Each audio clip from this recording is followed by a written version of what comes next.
Fala pessoal, tudo bem com vocês? Meu nome é Diego Sena, meus amigos, e aqui vocês vão encontrar uma isolada de Direito Processual Civil no que concerne ao CPC de 2015.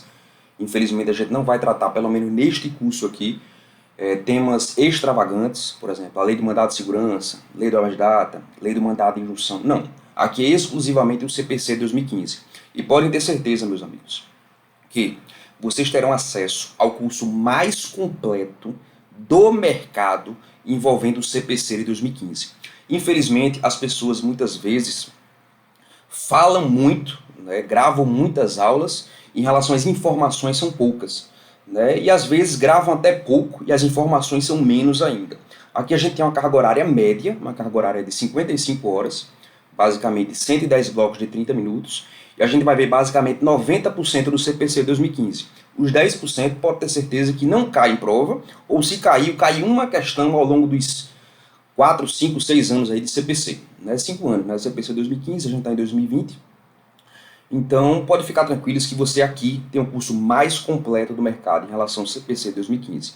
Vocês vão ver que até nas aulas mais simples, como normas processuais civis fundamentais, que traz essa carga teórica inicial, vocês vão ver, meus amigos, que de fato a gente trabalha com muita verticalização.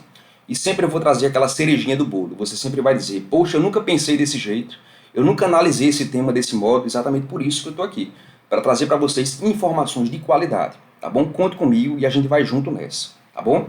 Vamos adiante. Meus amigos, o tema da vez é normas processuais civis fundamentais, tá certo? A gente vai levar 4 blocos aqui nesta temática, tentando verticalizar os princípios e trazendo alguma lógica constitucional para vocês, tá bom? Normas processuais civis fundamentais. Vamos lá. Meus amigos, a partir do momento em que houve a Segunda Guerra Mundial, vocês lembram que a Segunda Guerra Mundial trouxe determinadas arbitrariedades estatais, a partir do momento em que, por exemplo, a Alemanha e a Itália, a Alemanha com nazismo e a Itália com fascismo, houve uma série de atrocidades, né, em relação aos judeus, por exemplo. Vocês sabem disso. Então, meus amigos, o pré-Segunda Guerra Mundial vigorava o constitucionalismo moderno.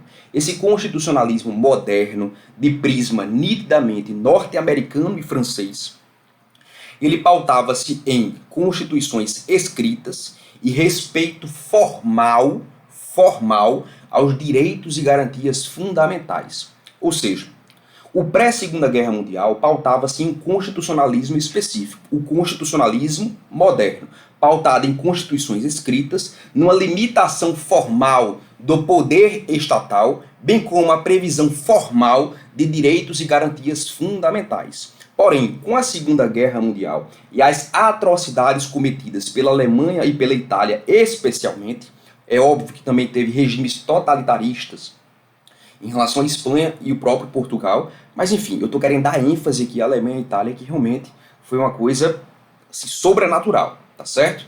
Então, a partir do momento que houve essas atrocidades durante a Segunda Guerra Mundial, um novo constitucionalismo deveria surgir. É o constitucionalismo contemporâneo, também chamado de neoconstitucionalismo. Esse neoconstitucionalismo, meus amigos, ele pautou, dentre outras situações que a gente vai ver aqui ao longo do curso, basicamente em trazer expressamente um rol expresso, sendo redundante mesmo, de direitos e garantias fundamentais nas cartas constitucionais dos mais diversos estados soberanos nacionais ao longo do mundo. Meus amigos, a partir do momento em que se traz um rol expresso de direitos e garantias fundamentais, essa proteção formal aos direitos e garantias fundamentais típico do constitucionalismo moderno pré-Segunda Guerra Mundial, dá lugar a um novo constitucionalismo. A partir do momento em que esses direitos e garantias fundamentais eles passam a ser expressos, se dá status, se dá arcabouço à efetivação desses direitos e garantias fundamentais. E assim o fez a Constituição Federal de 1988, no artigo 5º, que traz os direitos individuais, até o artigo 12, que encerra ali a questão da nacionalidade, envolvendo a parte de direitos sociais, direitos políticos, partidos políticos, tudo isso aí figurando nos rol de direitos e garantias fundamentais, atualmente tendo por base o neoconstitucionalismo expresso na nossa Constituição Federal, na nossa Carta Política, na nossa Carta Magna. Meus amigos, é o seguinte, Vocês concordam comigo que a partir do momento em que surge um novo constitucionalismo, um novo processualismo também deveria surgir? Pois bem, no século anterior, meus amigos, mais ou menos na década de 60, 1960, 1970, existia um processualismo específico. Que processualismo específico era esse? Nada mais é que buscar trazer a autonomia do direito processual em relação ao direito de ação, ao direito material propriamente dito, trazer essa desvinculação entre o processo, direito de ação, e o direito material, que você estuda no ramo civilista, no Código Civil e em microsistemas independentes civilistas, a exemplo do ECA, a exemplo do próprio Código de Defesa do Consumidor.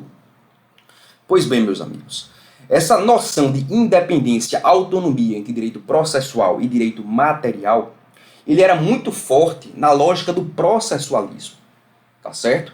E trazia-se também a lógica pelo processualismo de que o processo ele era um mero instrumento de efetivação do direito material. Mas essa lógica também não seria suficiente nos dias de hoje. E por conta disso, com o novo CPC, com o CPC de 2015, um novo processualismo deveria ser estampado. Que novo processualismo é esse? Novo processualismo, obviamente, em relação ao princípio da conformidade, até porque as normas infraconstitucionais devem guardar conformidade com o texto da nossa Constituição Federal. Neoprocessualismo esse pautado, portanto, no neoconstitucionalismo. Então, um rol de direitos e garantias fundamentais, agora expresso, também seria fundamental para dar status à efetivação desses direitos e garantias fundamentais, que no CPC de 2015 são normas e garantias fundamentais processuais. Ah, Diego, beleza. Diego, o CPC de 2015 traz alguma previsão específica no sentido de que deve-se adotar esses direitos e garantias fundamentais estampados na nossa Carta Magna, na nossa Constituição Federal? Perfeito. Olha o que traz, meus amigos, o artigo 1º do CPC de 2015.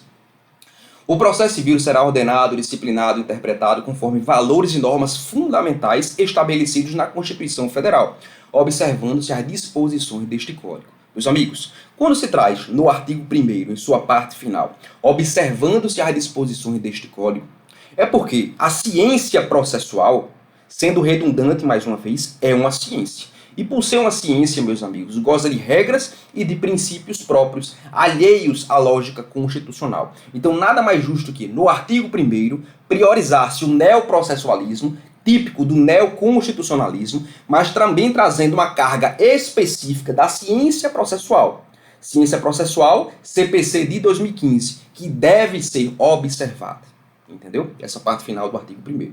Diego, eu entendi, mas quais os princípios que expressamente passaram a constar no CPC de 2015? Veja, para explicar quais os princípios que expressamente, visando dar status, passaram a constar no CPC de 2015, eu tenho que fixar com vocês 3 premissas básicas. Que premissas básicas são essas? Primeira premissa.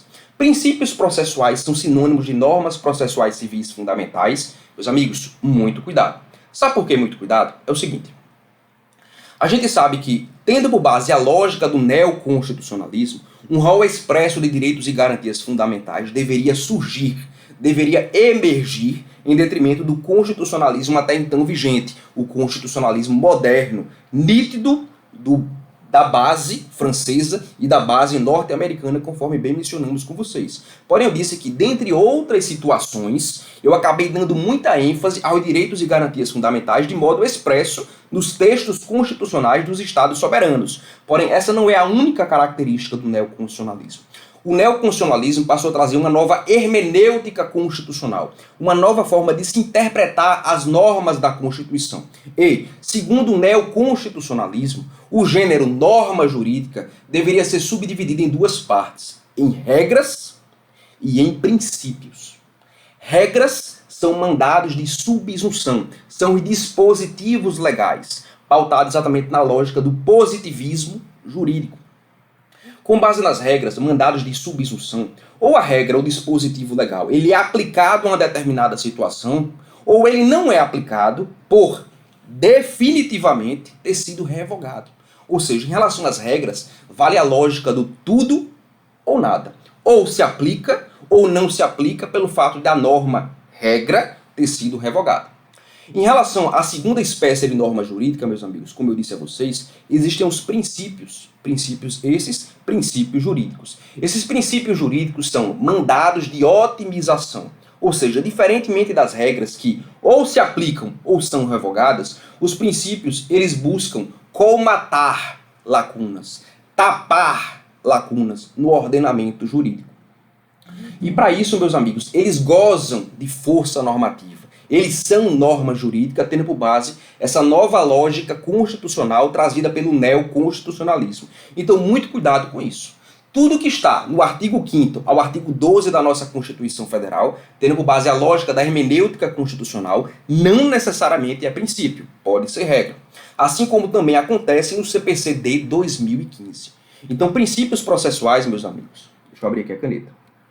Princípios processuais não são sinônimos de normas processuais civis fundamentais. E eu trago o enunciado número 370 do FPPC, buscando ratificar essa lógica. Norma processual fundamental pode ser tanto regra, como pode ser princípio. Tá certo?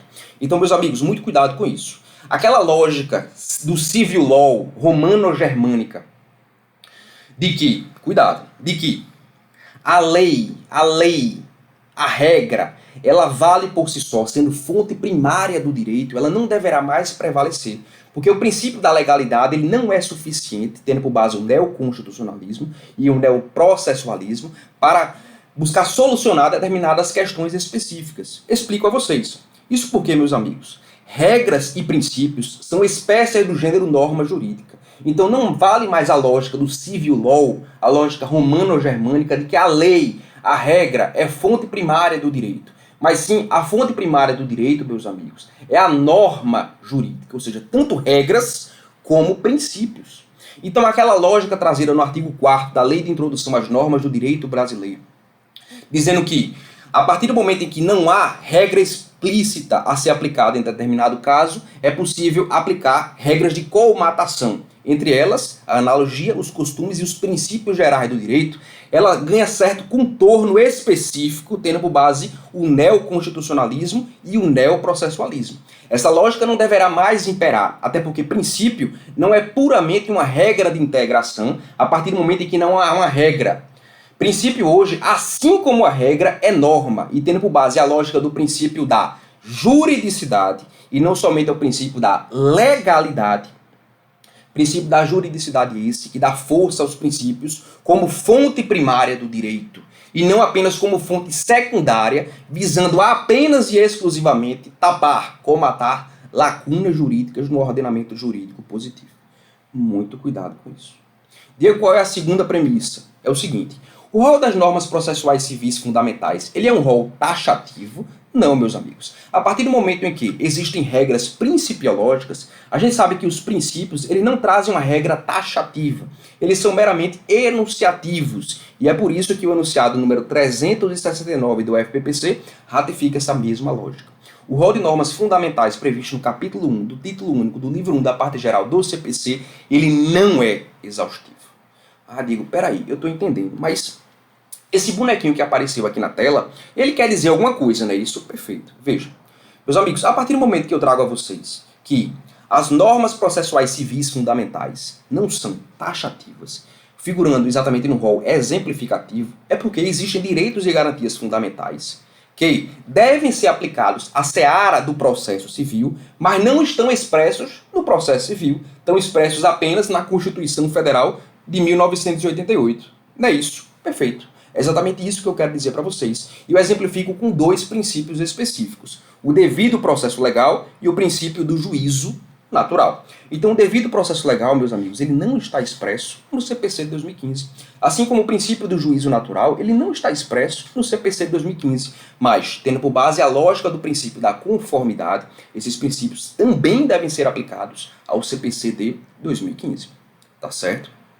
E além disso, meus amigos, a gente sabe que aquele rol de direitos e garantias fundamentais processuais estampados no CPC de 2015, ele está entre os artigos 1º e 12. Porém, quando eu trago a vocês que o rol ele é meramente exemplificativo, é possível encontrar outros princípios, outras regras fundamentais processuais ao longo do próprio CPC 2015, que não apenas e exclusivamente entre os artigos 1º e 12 do nosso diploma processual. Tá bom? Em relação a esses princípios específicos, eu tenho que trazer, obviamente, que eu não estou brincando com vocês, alguns pontos de verticalização. Meus amigos, o devido processo legal, ele se subdivide em duas facetas. A primeira faceta do devido processo legal é o devido processo legal formal. E a segunda faceta do devido processo legal é o devido processo legal material. Meus amigos, o devido processo legal formal nada mais busca que fazer com que o Estado juiz, o poder judiciário, ele respeite as regras do jogo, respeite as regras processuais estampadas em procedimentos específicos. Então, a partir do momento que o CPC de 2015 ele traz regras específicas para serem aplicadas ao procedimento comum, por óbvio, tendo por base o devido processo legal formal, esse procedimento ele deve ser nitidamente observado. Porém, meus amigos, a segunda faceta do devido processo legal é o devido processo legal material substancial, que prega que é possível se trazer a lógica da razoabilidade e a lógica da proporcionalidade, como assim já entendeu o STF, ao rigor técnico do devido processo legal formal. Explico a vocês. A partir do momento em que eu consigo utilizar a lógica da razoabilidade, a lógica da proporcionalidade ao devido processo legal formal, esse rigor técnico, esse rigor cogente ao respeito ao rito legal já trazido e estampado no CPC 2015, ele deve ser observado com certa cautela. Até porque o Estado juiz, o poder judiciário, ele poderá muito bem adaptar o procedimento, buscando efetivar, tendo por base a lógica do neoprocessualismo e a lógica do neoconstitucionalismo, direitos e garantias fundamentais, sejam constitucionais, sejam processuais. A exemplo do contraditório, a exemplo da ampla defesa. Então, meus amigos, muito cuidado com isso. Mais um ponto de verticalização. O devido processo legal material ou substancial nada mais fez que trazer um novo princípio agora no CPC 2015. Agora um princípio implícito. Olha aí a lógica de que o rol ele é exemplificativo. É o princípio da adaptabilidade. Adaptabilidade. Muito cuidado. Em relação ao princípio do juízo natural, meus amigos, que não encontra resguardo no CPC de 2015, mas nem por isso ele não deve ser aplicado, ele deve ser aplicado ao nosso diploma processual, ele possui dupla faceta. Qual é a primeira faceta do princípio do juízo natural? A primeira faceta é o seguinte: a partir do momento em que existem normas constitucionais, normas infraconstitucionais federais, a exemplo do CPC de 2015, normas infraconstitucionais estaduais, a exemplo das normas de organização judiciária do tribunal, ou propriamente as próprias normas da Constituição estadual, bem como normas regimentais envolvendo nitidamente matérias de tribunais superiores, como o regimento interno do STF, o regimento interno do STJ. A partir do momento que existem essas regras estampadas, fixando determinado órgão julgador como competente para analisar determinada questão, esse órgão julgador não poderá delegar essa sua competência para outro órgão jurisdicional, quiçá para outros poderes, a exemplo do poder legislativo e do poder executivo. Isso não é possível. Ou seja, o princípio do juízo natural, em sua primeira faceta, ele explicita a primeira característica da jurisdição, que é a indelegabilidade. Agora, a gente sabe que, como todo princípio, admite-se exceção, admite-se ponderação. E por conta disso, meus amigos, é muito provável que, por exemplo, nos termos constitucionais, a partir do momento em que, em uma determinada localidade, não haja uma vara federal, por exemplo, um juízo federal competente, o juiz estadual daquela comarca poderá possuir essa atribuição federal e analisar aquela questão. Ou seja, é uma exceção à lógica da indelegabilidade. Mas isso é exceções. E exceções a gente sabe que devem estar previstas tanto na Constituição como na lei. E essa lógica da função federal ao juízo estadual está prevista na Constituição Federal de 1988. Dentre outras situações, meus amigos. Por exemplo, a partir do momento que o órgão julgador expede uma carta precatória, essa carta precatória está, de certo modo, relativizando o princípio da indelegabilidade. Até porque quem vai desempenhar atos específicos em outra comarca ou outra seção judiciária será outro órgão julgador que não o órgão julgador deprecante. Muito cuidado com isso. Vamos além. Terceira premissa, meus amigos. Qual é a terceira premissa? Diego, então todas as normas processuais civis fundamentais encontram-se também previstas na Constituição Federal de 1988? A resposta é não, meus amigos. Não. Como assim, Diego? Meus amigos, eu disse a vocês, e eu não dei ênfase por acaso. Aquele artigo 1º que a gente tratou com vocês, na sua parte final, estão lembrados? Eu não disse a vocês que deve-se respeitar a lógica da ciência processual que traz regras e princípios próprios? Além, é óbvio, de se respeitar a lógica constitucional advinda do neoconstitucionalismo?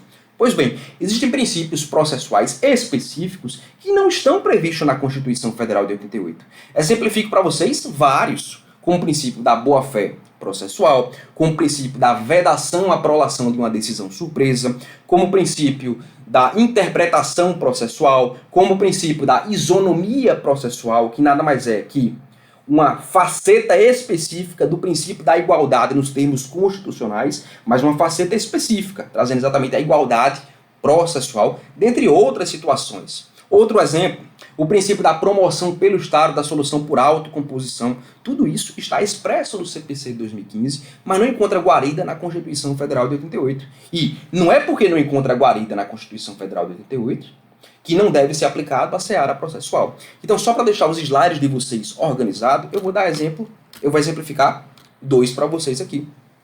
Princípio da promoção pelo Estado da solução por autocomposição não está expresso na Constituição Federal de 1988. Princípio da vedação à prolação de uma decisão surpresa não está expresso na Constituição Federal de 1988. Ah, digo, beleza. Postas essas três premissas que você bem mencionou conosco, quais são os princípios que você vai tratar basicamente nos nossos 3 primeiros blocos? É o seguinte, princípio da inércia, o princípio dispositivo, temperado pela lógica do princípio cooperativo, princípio da inafastabilidade do controle jurisdicional, estampado no artigo 3º do CPC de 2015, princípio da promoção pelo Estado, da solução por autocomposição, princípio da primazia da ou pela decisão de mérito, estampado no artigo 4º do CPC de 2015, princípio da boa-fé processual, princípio da cooperação processual, princípio da isonomia processual, princípio da interpretação processual e princípio da vedação à prolação de uma decisão surpresa, que decorre nada mais e nada menos que da lógica implícita do princípio do contraditório. Em relação ao primeiro princípio, o princípio da inércia ou o princípio da demanda. Meus amigos, olha o que traz o artigo 2º do nosso CPC de 2015. O processo ele começa por iniciativa da parte e se desenvolve por impulso oficial, salvo estritas situações previstas em lei. Meus amigos, prestem muita atenção. A gente sabe que, tendo por base a inércia jurisdicional, tendo por base também a lógica do princípio da inafastabilidade do controle jurisdicional, em havendo um ameaçado ou lesado em seu direito, esse ameaçado ou lesado poderá provocar o Estado juiz, haja visto o Estado juiz não dever atuar ex officio, de ofício, naquela questão. Até porque, se assim ele o fizesse, isso acabaria mitigando a sua imparcialidade. Não é isso? E juiz parcial, ele deve ser afastado do feito. Tudo isso você já sabe. Só que, meus amigos, uma vez provocado, é óbvio que todos os sujeitos processuais devem fazer com que esse processo ele chegue ao seu fim, por meio da prolação de uma decisão de mérito justa e efetiva. E nada mais justo que o próprio órgão julgador impulsionar esse processo para a prolação dessa sentença, por meio de um pronunciamento judicial específico, que é o despacho. Princípio do impulso oficial. Diego, beleza, eu entendi. Esse princípio da inércia ou demanda, ele decorre de um princípio, de um sistema específico, sim, do sistema dispositivo. E, meus amigos, quando eu trago a vocês desenvolve-se por impulso oficial, eu estou trazendo para vocês a lógica do princípio do sistema inquisitivo. Vamos lá, vamos raciocinar. Meus amigos, o princípio dispositivo puro, ele prega o seguinte: tendo por base a lógica do processualismo e não a lógica do neoprocessualismo, existia uma tríade processual, uma pirâmide. Pirâmide essa em que o juiz ocuparia o ápice da pirâmide e as partes a base da pirâmide. Nesse caso específico, do princípio dispositivo puro, quem deveria solucionar a questão eram as partes, por meio do diálogo, por meio da discussão, por meio da iniciativa probatória, e o Estado juiz basicamente homologaria comportamentos das partes ao longo do processo. A gente sabe que esse princípio dispositivo puro ele não é acolhido, tendo por base a lógica do princípio do impulso oficial. Vamos lá. E quando eu trago a vocês desenvolve-se por impulso oficial, a partir do momento em que existe o princípio inquisitivo, esse princípio inquisitivo puro, que também não é adotado no CPC de 2015, ele traz o seguinte: naquela tríade processual, naquela pirâmide processual, em que o juiz ocuparia o ápice da pirâmide e a parte, as partes, a base dessa pirâmide, o juiz ele teria nítida atuação em detrimento da atuação das partes. Ou seja, o juiz faria com que as partes produzissem determinada prova. O juiz poderia determinar comportamentos específicos às partes. O juiz poderia ter a própria iniciativa probatória. Então, a partir do momento em que se adota o princípio inquisitivo puro, estaria se ofendendo a imparcialidade do órgão julgador. Vocês concordam com isso? Então, o CPC de 2015, em seu artigo 2º, ele trouxe a lógica do princípio dispositivo, fusionado com o princípio inquisitivo, fusão essa que deu origem a um novo sistema, ao sistema cooperativo. Diego, eu não estou entendendo absolutamente nada. Meus amigos, aquela lógica pura do princípio dispositivo, do princípio inquisitivo, da tríade processual, da pirâmide processual, ela deu lugar a um círculo processual. Como assim? Meus amigos, tanto juiz, como partes, como terceiros, como auxiliares da justiça, meus amigos, todos eles são sujeitos processuais. E todos eles devem cooperar para que haja, ao final da marcha processual, a prolação de uma decisão de mérito justa e efetiva. Todos eles, e não apenas o juiz, por meio do impulso oficial. Muito cuidado com isso. Diego, entendi toda essa lógica que você está mencionando. Todos os sujeitos processuais devem cooperar. Beleza. Esse princípio da cooperação, que mitiga o rigor técnico do princípio dispositivo puro e do princípio inquisitivo puro, ele busca o quê? Só reforçando para deixar os slides de vocês organizados. Como eu disse, garantir a imparcialidade do órgão julgador. Porque a partir do momento em que o juiz, ao longo da marcha processual, ele se mostra parcial, esse juiz, não é juízo, esse juiz deverá ser impedido ou suspeito, remetendo-se o feito ao substituto legal, dentro da mesma vara.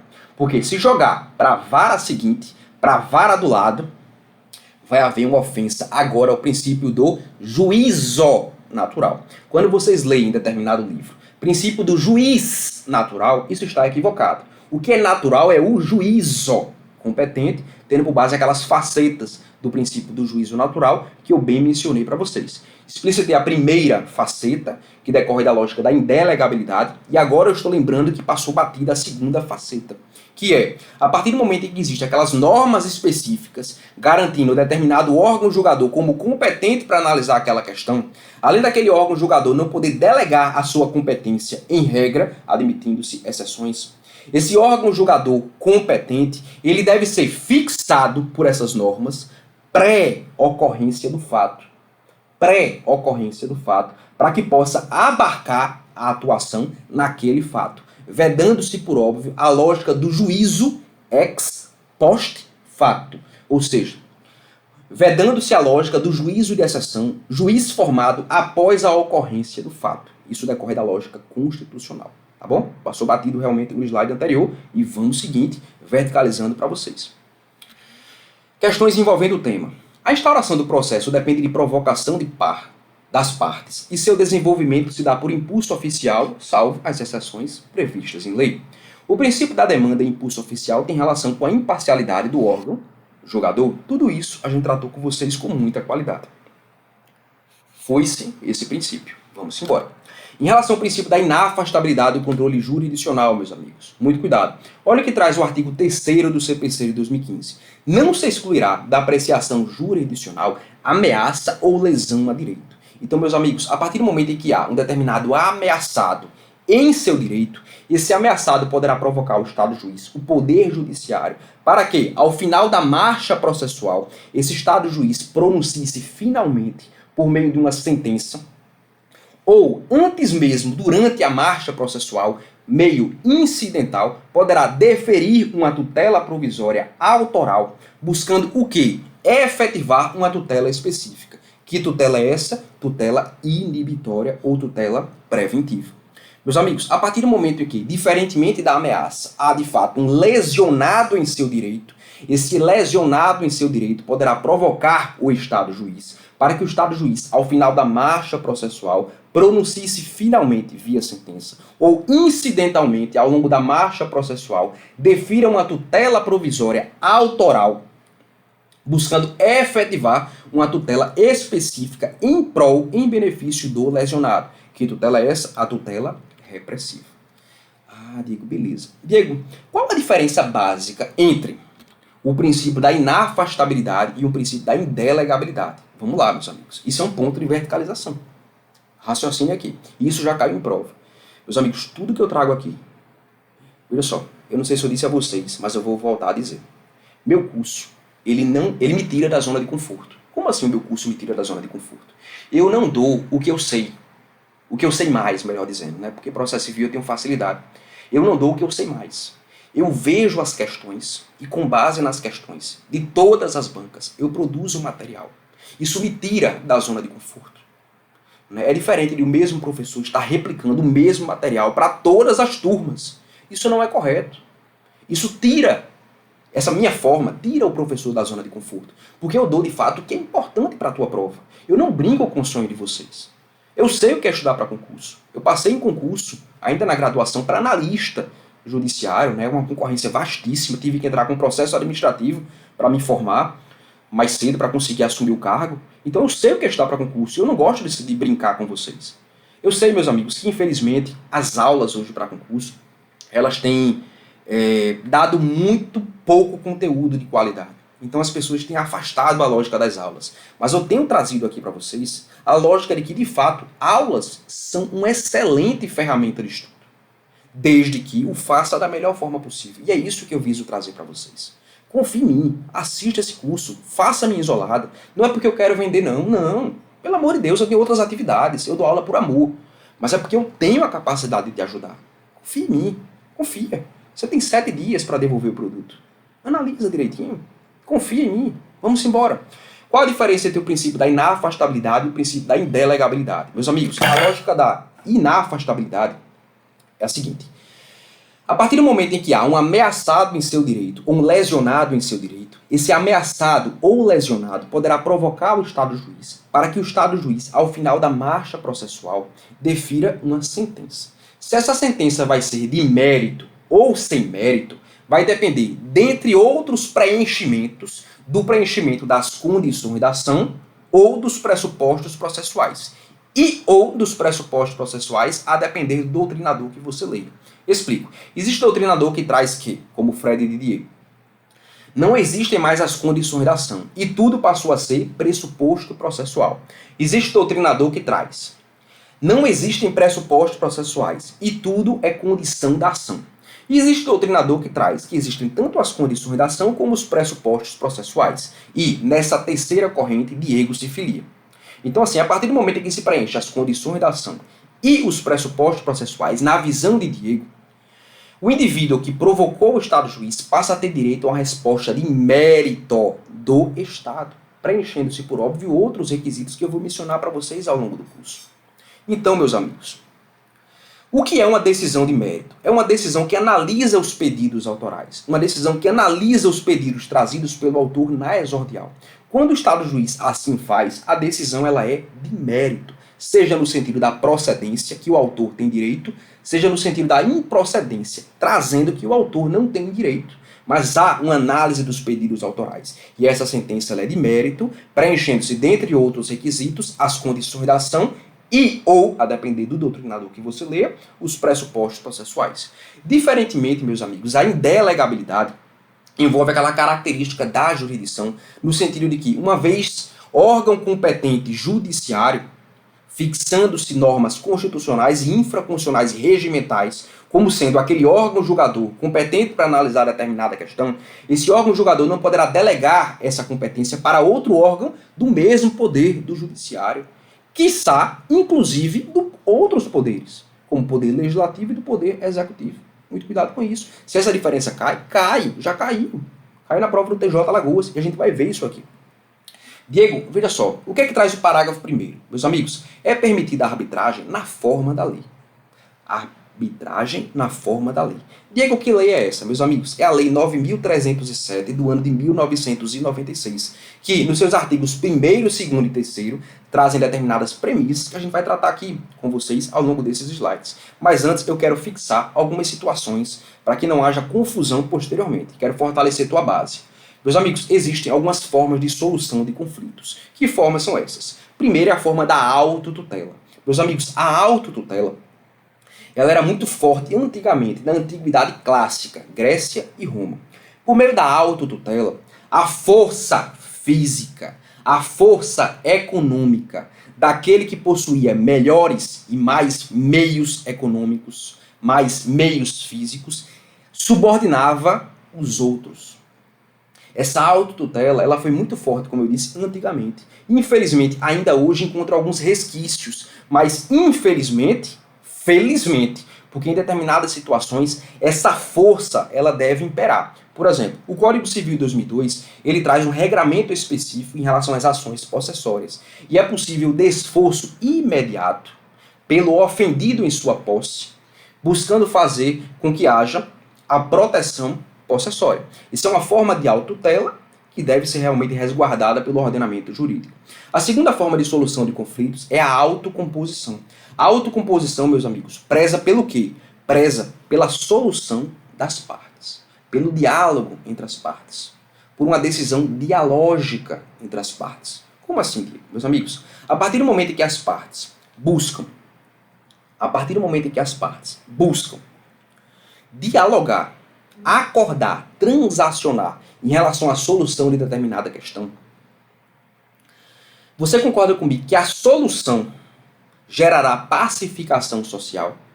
Pois é. E por conta disso, a autocomposição hoje, ela goza de um princípio explícito no CPC de 2015 que a gente vai tratar com vocês ao longo do curso. Então a autocomposição nada mais é que uma segunda forma de solução de conflitos, em que há acordo, transação entre as partes. Mas não necessariamente ambas as partes nesse acordo ou transação vão perder reciprocamente. Não. É possível que somente o autor perca a partir do momento em que ele, por exemplo, desiste de uma demanda já posta. Ou ele renuncia abstratamente ao direito de ação. Mas também o próprio réu, somente ele poderá perder determinadas situações específicas. Como, por exemplo, quando ele reconhece a procedência da demanda autoral posta perante o Poder Judiciário. Entendeu? Então, muito cuidado com isso. Na autocomposição, não necessariamente ambas as partes se saem bem. O importante, o foco é a pacificação social. E para isso, além do acordo ou transação em que ambas as partes perdem alguma coisa, é possível que somente o autor perca ou somente o réu perca. Vai depender da situação específica. Isso é mais um ponto de verticalização para vocês. E a terceira forma de solução de conflitos é a heterocomposição. É quando se joga a solução do conflito para um terceiro imparcial que pode prolatar determinadas decisões com força coercitiva. A exemplo do poder judiciário e a exemplo do procedimento arbitral. Meus amigos, o árbitro é um terceiro imparcial que soluciona o conflito de modo coercitivo. Ah, Diego, eu não acredito que o árbitro ele possui força coercitiva, assim como o poder judiciário não. Possui sim, meus amigos, e trago alguns exemplos para vocês. Vejam, quando você lê a lei de arbitragem, você vai verificar em um dos seus dispositivos legais, da Lei 9.307 do ano de 96, que o árbitro, em um dos seus dispositivos legais, o árbitro ele é juiz de fato e juiz de direito. Olha a força do procedimento arbitral. E além disso, meus amigos, a partir do momento em que o árbitro prolata determinada decisão, essa decisão arbitral, ainda que fora do poder judiciário, produzirá um título executivo específico, um título executivo judicial, ainda que produzido fora do poder judiciário. Veja a força da decisão arbitral. E além disso, meus amigos, a decisão arbitral não poderá ser revista e prescindirá de homologação pelo Poder Judiciário.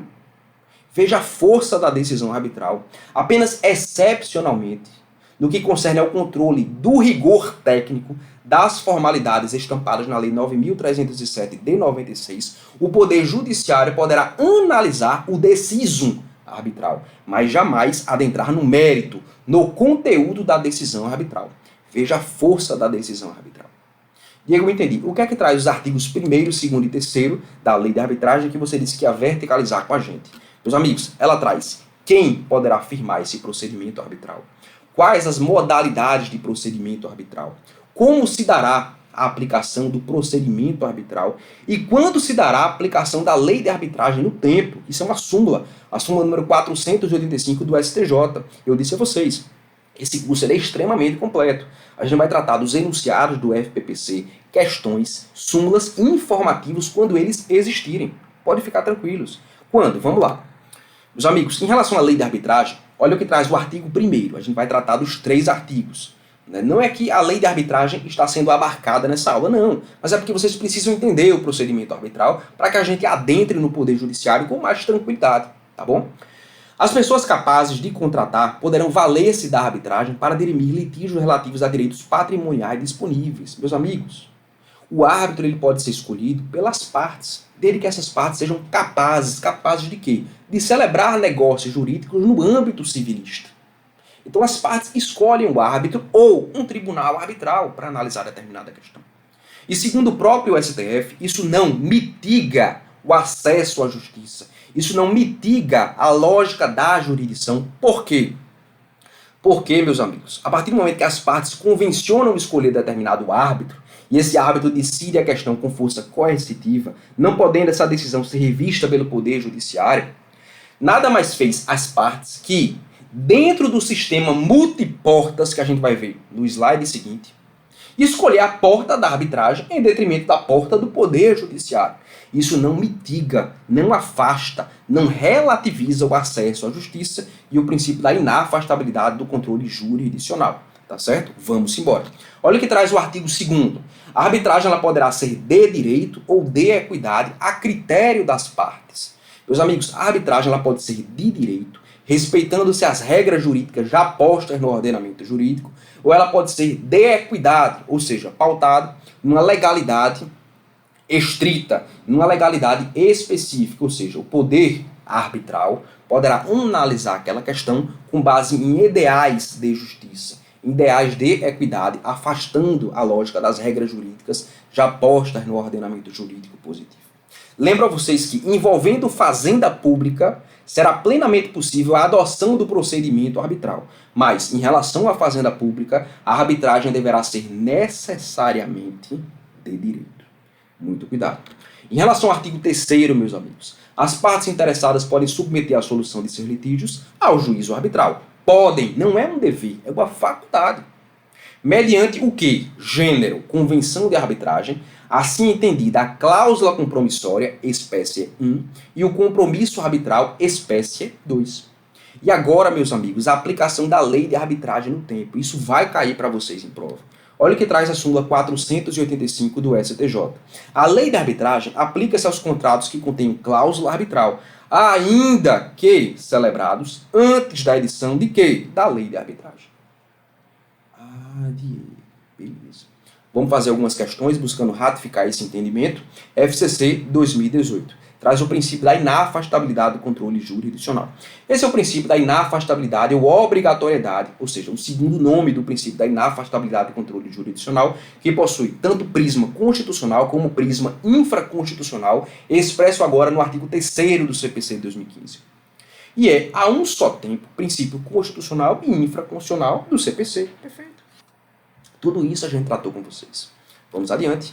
Pelo princípio da afastabilidade, a jurisdição pode ser delegada, atribuída a outro poder ou a outro órgão jurisdicional. Meus amigos, está equivocado. Por quê? Primeiramente, não se adota a lógica da afastabilidade, mas a lógica da inafastabilidade. E a jurisdição, ela pode ser delegada, mas apenas excepcionalmente, em determinadas situações estritas, conforme bem mencionamos para vocês.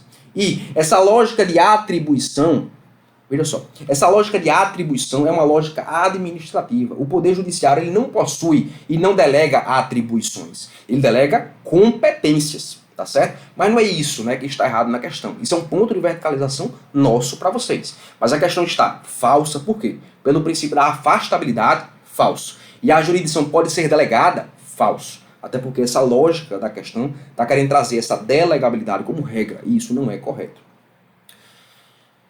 Fim de mais um princípio. Vamos embora para o terceiro princípio. O princípio da promoção pelo Estado da solução por autocomposição.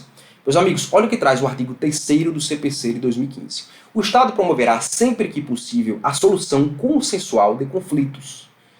O Estado promoverá, sempre que for possível, a solução consensual de conflitos. Diego, você me disse que o Estado, o Poder Judiciário, ele soluciona o conflito pela heterocomposição.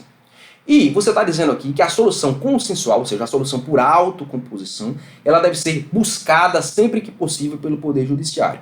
É isso, perfeito. Ou seja, o artigo 3º, parágrafo 2º do CPC 2015, princípio da promoção pelo Estado da solução por autocomposição, ele nada mais traz que uma heterocomposição mitigada pela lógica da autocomposição. Ou seja, isso é um ponto a mais de verticalização para vocês.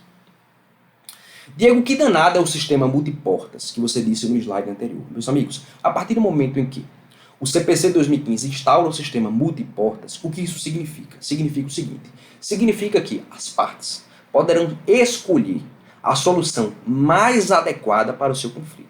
Por exemplo, a partir do momento que as partes verificam que somente confiam no Poder Judiciário, elas podem escolher submeter o conflito perante o Poder Judiciário. Diego, vamos imaginar que as partes convencionam, né, são partes plenamente capazes de solucionar a questão perante um árbitro, perante um tribunal arbitral. Eles poderão escolher, por entenderem ser a solução mais adequada, selecionar um árbitro, um tribunal arbitral, para dirimir aquele conflito. Isso é plenamente possível pelo sistema multiportas. Diego, é possível que essas partes busquem solucionar, transacionar, acordar essa questão, não pelo Poder Judiciário, que é possível pelo parágrafo 2º, mas alheia ao Poder Judiciário, de forma extrajudicial, sim, isso é plenamente possível. Hoje existem câmeras privadas de conciliação que é possível submeter determinado conflito àquela situação. Isso é um título executivo hábil a gerar uma execução ao longo do Poder Judiciário. Diego, vamos imaginar que houve uma solução do Poder Judiciário no sentido da procedência autoral, ou seja, o autor ele teve direito. É possível, ainda que o autor tenha direito, após o trânsito em julgado, é possível que as partes agora busquem selecionar uma câmara privada de conciliação para que haja um acordo específico entre eles, fazendo com que esse acordo seja executado no Poder Judiciário, que já decidiu pela procedência do autor. É perfeitamente possível que sim. A autocomposição hoje ela é uma preferência nacional de solução de conflitos. Entendeu? Parágrafo 3º. A conciliação, a mediação, ou seja, esses dois são modalidades de autocomposição. E outros métodos de solução consensual de conflitos. Meus amigos, instaura-se aqui um rol exemplificativo de modalidades de autocomposição. Deverão ser estimulados por juízes, advogados, defensores e membros do Ministério Público, inclusive no curso do processo judicial. Vamos fazer uns pontos de verticalização aqui. Meus amigos, por que sempre que possível? Muito simples. Sempre que possível, por quê? Porque a gente sabe que, embora o princípio da promoção pelo Estado da solução por autocomposição ele deva imperar, mitigando o rigor da heterocomposição, a gente sabe que nem sempre essa autocomposição será possível no âmbito do Poder Judiciário. Por exemplo, é muito comum, buscando efetivar essa autocomposição no âmbito do Poder Judiciário, é muito comum a designação na fase de conhecimento pré-recursal de uma audiência de mediação ou conciliação. Mas essa audiência de mediação ou conciliação, ela só vai ocorrer quando preencherem dois requisitos específicos, requisitos cumulativos. A partir do momento em que haja interesse de pelo menos uma das partes da relação jurídico-processual, ou por óbvio, ambas as partes. E o segundo requisito é que o direito seja disponível. Ou seja, se o direito for indisponível, não será possível a designação dessa audiência de mediação ou conciliação, ainda que as partes tenham interesse no acordo. Entendeu, pessoal? Muito cuidado com isso. Meus amigos, a Lei 13.140 do ano 2015, ela busca trazer algum regramento específico em relação à autocomposição no que concerne à fazenda pública. Envolvendo essa situação específica, traz-se que é plenamente possível o acordo a partir do momento em que o direito ele é disponível ou ele é indisponível, mas indisponível se esse direito indisponível admitir transacionamento, acordo entre eles. Muito cuidado com isso. O CPC 2015 era enfático, somente se o direito for disponível.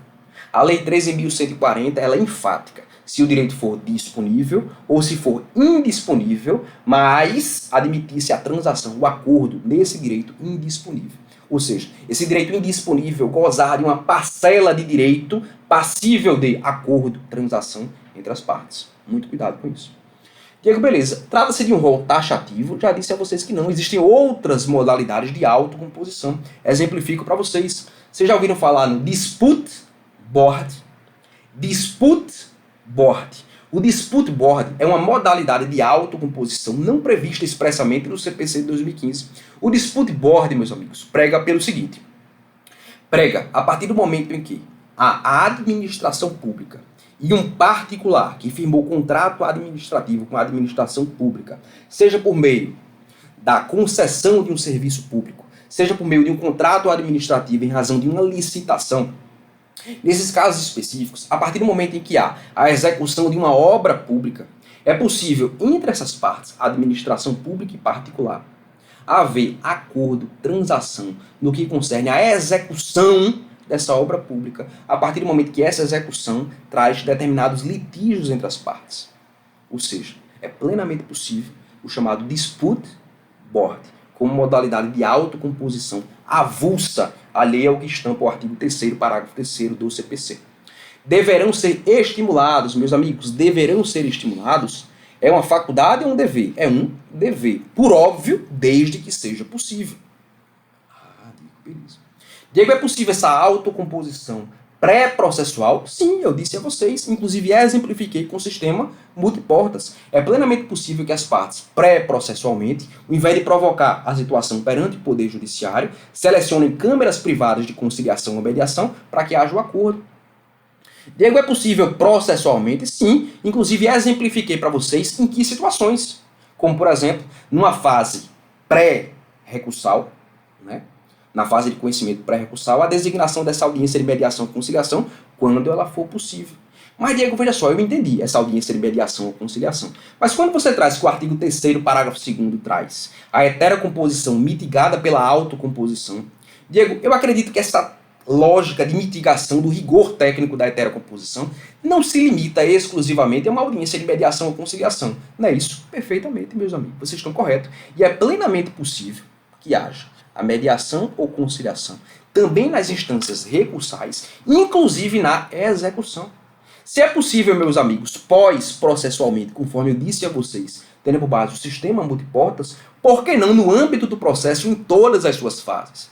É exatamente isso que traz alguns enunciados do FPPC. Os métodos de solução consensual de conflitos devem ser estimulados também nas instâncias recursais. É cabível conciliação ou mediação no processo de execução, envolvendo título executivo extrajudicial, no cumprimento de sentença, envolvendo título executivo judicial e na liquidação de sentença. Meus amigos, a liquidação de sentença aqui está marcada por quê? Porque, na verdade, há uma impropriedade técnica e eu estou aqui para verticalizar com vocês. Liquidação de sentença é uma fase de conhecimento e não é uma fase de execução. Embora também seja possível na liquidação este acordo, esta autocomposição, em que será admissível a apresentação de plano de cumprimento de prestação por quem? Pelo próprio executado. Entendeu, meus amigos?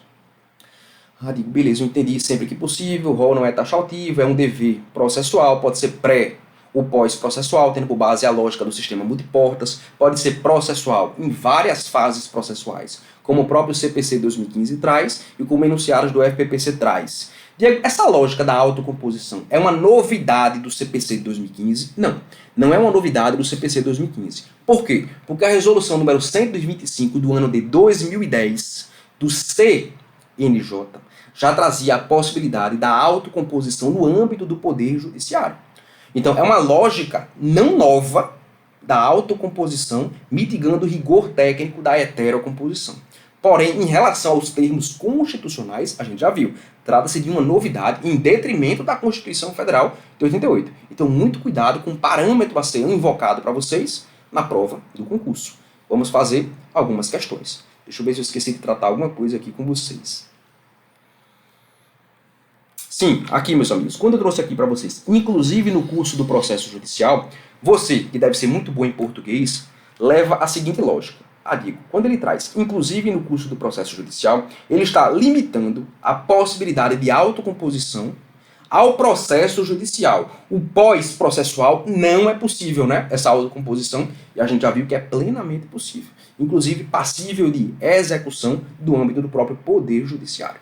Tá bom? Eu acho que aqui a gente fechou bem o raciocínio. Eu acho que não passou nada batido. Vocês veem, né? 3 princípiozinhos aparentemente básicos. E o que a gente traz para vocês de qualidade. Eu não brinco com o sonho de vocês. A Lei nº 13.105/2015 consagra o princípio da promoção pelo Estado da solução por autocomposição. Ou seja, uma verdadeira política pública de solução de litígios. Entendimento que já era adotado pelo CNJ, especialmente na resolução número 125 do ano de 2010. Perfeito. A conciliação, a mediação e outros métodos de solução consensual de conflitos poderão ser estimulados por juízes, advogados, defensores e membros do Ministério Público. Correto, né, pessoal? Óbvio que não. Não é poderão, é deverão. É um poder-dever estatal. Um poder-dever estatal. Diego, mas é sempre que possível. É um poder-dever, embora sempre que possível. E não jamais poderá. Muito cuidado com isso em prova. Tá bom? Matamos o primeiro bloco dos 4 com muita verticalização para vocês. Aguardo vocês ao longo dos próximos blocos. Um grande abraço.